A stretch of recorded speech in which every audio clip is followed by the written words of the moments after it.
Your bodyweight squat is not as safe as you think. In fact, the way you're doing it might be slowly grinding down your knees. And the worst part? It doesn't hurt until it does. You've been told bodyweight squats are natural, that if something hurts, you just need to push through or sit back more. But what if the real problem isn't depth or stance or even your knees? What if it's control? Stay with me, because once you understand this, you'll never squat the same way again.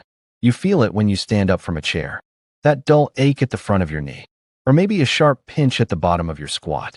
So you widen your stance. You push your knees out harder. You stretch your quads. You buy knee sleeves.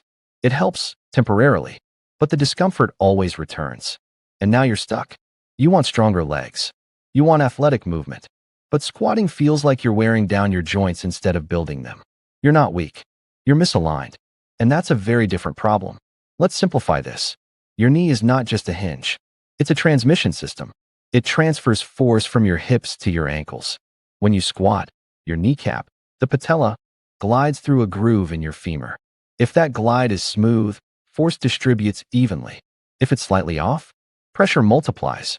Not by a little, by a lot. Now here's where most explanations stop. Strengthen your quads. Strengthen your glutes. That's incomplete, because the real issue is force timing. Your body works like an orchestra. If your hips, knees, and ankles don't fire in the correct sequence, the loudest instrument takes over. And in most people, that's the knee. When your hips are late to the movement, even by milliseconds, your knee absorbs force it was never meant to handle alone. It's not that your knees are weak. It's that they're overworked. Here's the deeper insight most people miss. Your nervous system prioritizes efficiency over longevity. If your body finds a faster way to stand up, even if it stresses your knees, it will use it again and again until pain forces a change.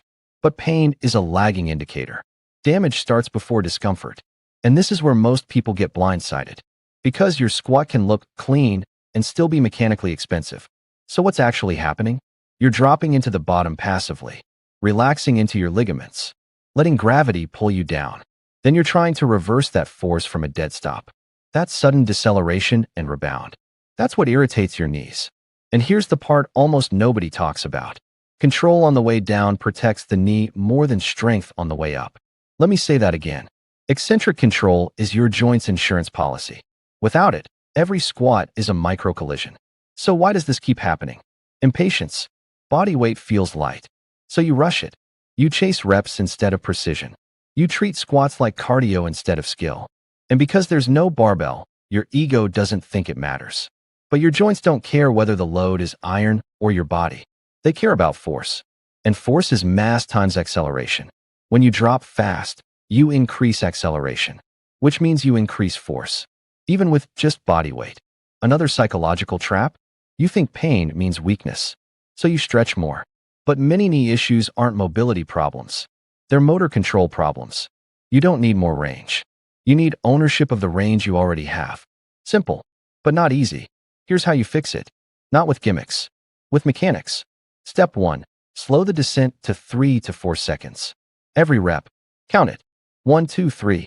Feel your quads and glutes tensioning as you lower. Do not collapse at the bottom. You should feel muscular tension, not joint pressure. If you feel pressure in the knee, you lost control before you reach the bottom. Reduce depth if needed. Own the range you can control. Step 2. Initiate with hips and knees together. Most people break at the knees first. That shifts load forward instantly. Instead, think. Hips and knees bend at the same time. Not hips first. Not knees first. Together. This distributes force across the entire lower chain. Your glutes engage earlier. Your knees stop being the primary shock absorbers. Film yourself from the side. You'll see it immediately. No bouncing. No rebound. Sit in the bottom with tension. Spine neutral. Feet gripping the floor. Knees tracking over toes. This teaches your nervous system that the bottom position is safe. Controlled. Owned. When you remove the elastic rebound, your muscles are forced to produce force deliberately.